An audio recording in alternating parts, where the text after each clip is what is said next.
This is Optimal Finance Daily, episode 2102. What is an HSA and why your family needs one? By Andy Hill of MarriageKidsAndMoney.com. And I'm your host and personal finance enthusiast, Diana Merriam. Now let's get right to it and continue optimizing your life. What is an HSA and why your family needs one? By Andy Hill of MarriageKidsAndMoney.com. When I started my new job in 2013, I immediately signed up for the company 401k program and maxed that baby out. Check. For the last 2 years, my wife and I have both maxed out the contributions on our Roth IRAs. Double check. We're hopeful that this diligent tax-favored savings plan of ours will pay dividends, literally and figuratively. Our overall balances have been growing steadily, and we're in it for the long run. But now what? We could always open a taxable brokerage account or look into real estate investing. Those options are definitely on the table, but there has to be another tax advantage lever that we haven't pulled yet. In true seek and ye shall find fashion, I stumbled upon another tax-favored option that I hadn't been taking advantage of. The Health Savings Account, or HSA. Before I made the plunge in signing up, I had to ask, what is an HSA? After some investigating, I realized an HSA was right for me. Here's why. What is an HSA? A health savings account, or an HSA, is just that. It's a savings account designed specifically for healthcare expenses. Costs like doctor's fees, prescription medications, dental treatments, and even contact lenses can be covered under an HSA. You must be signed up for a high deductible health plan in order to participate. What are the tax advantages? The nice folks at Investopedia have helped me to name several pros for you. Number 1, pre-tax contributions. If you're signing up for an HSA through your employer, you may have the ability to contribute to your account before taxes are taken out of your salary. Number 2, tax-deductible contributions. If your employer doesn't have an HSA option like mine, you can still contribute after-tax dollars and take the deduction during tax time. Number 3, tax-free withdrawals. You can withdraw money tax-free at any time as long as you're using the funds for qualified medical expenses. And number 4, tax-free growth. Funds inside an HSA can be invested in stocks, bonds, and mutual funds, and they can grow tax-free. Sweet. Do I lose my HSA money at the end of the year if I don't use it all? No, you're thinking about a flexible spending account, or FSA. With an HSA, your funds roll over into the next year. In fact, you can invest your money in the stock market so your funds can take advantage of compound interest. I'm healthy. Why do I need an HSA? First off, you never know what tomorrow will bring regarding your health. It's better to have money saved up just in case, especially with the deductibles involved in a high deductible healthcare plan. If you're lucky enough to not need the money for healthcare expenses, the HSA can become another tax-free retirement savings vehicle. All your unused funds can be withdrawn penalty-free at 65 for use on anything, not just health-related expenses. You'll just have to pay the income taxes when you withdraw, given that the money was originally contributed pre-tax. That's right, it has similar tax and retirement advantages as a traditional IRA or 401k. See why I'm excited about this option? What happens if I leave my company? You're covered.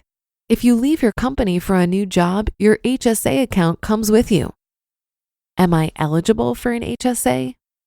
You must be enrolled in a high deductible health plan to be eligible for an HSA. Pulling from the IRS website again, quote, to be an eligible individual and qualify for an HSA, you must meet the following requirements. Be covered under a high deductible health plan on the first day of the month. Have no other health coverage. Don't participate in Medicare, and you're not claimed as a dependent on someone else's tax return, end quote. In 2021, HSA contributions for self-only were set at $3,600.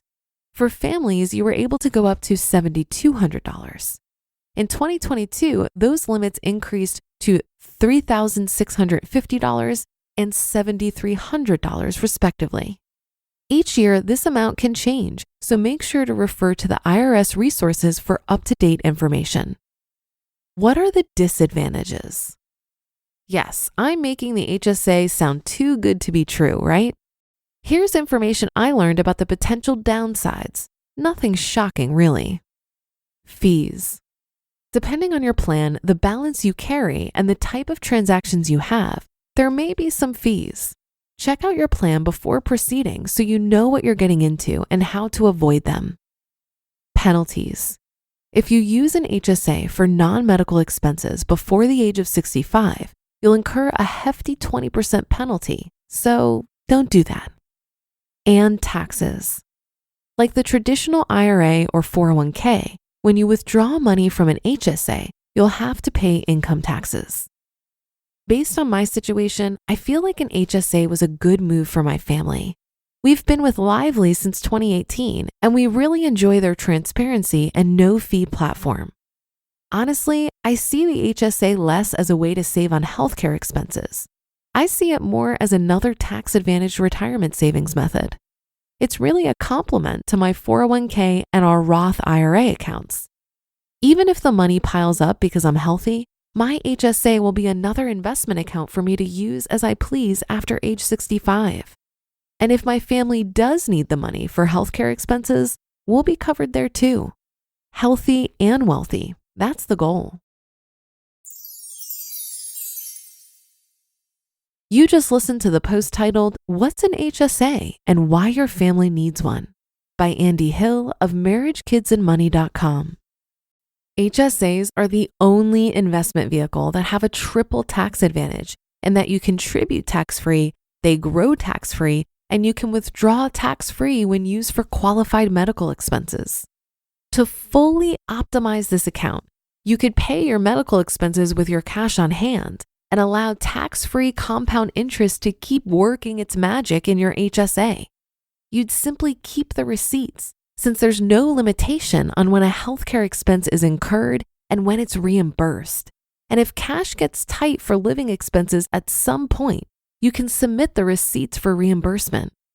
For most retirement accounts, withdrawing money at a time of a cash crunch is usually done by either accepting a 10% early withdrawal penalty, withdrawing Roth IRA contributions, or by taking a loan on your 401k.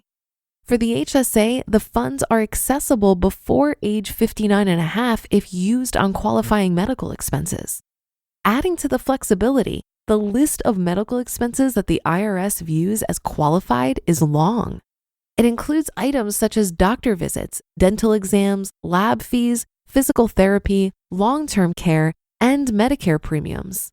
While the HSA does have a 20% penalty if funds are withdrawn and not used for qualified medical expenses, after age 65, this penalty drops off. So if you find yourself over 65 and in a situation where you need to tap your HSA and don't have enough medical expenses, the withdrawals are taxed but not penalized.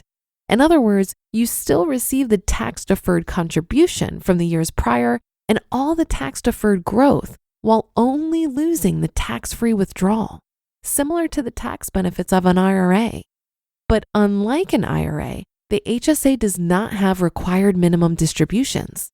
None of us know what our healthcare needs will be later in life, but I think it's safe to assume that as we age, our healthcare needs will increase.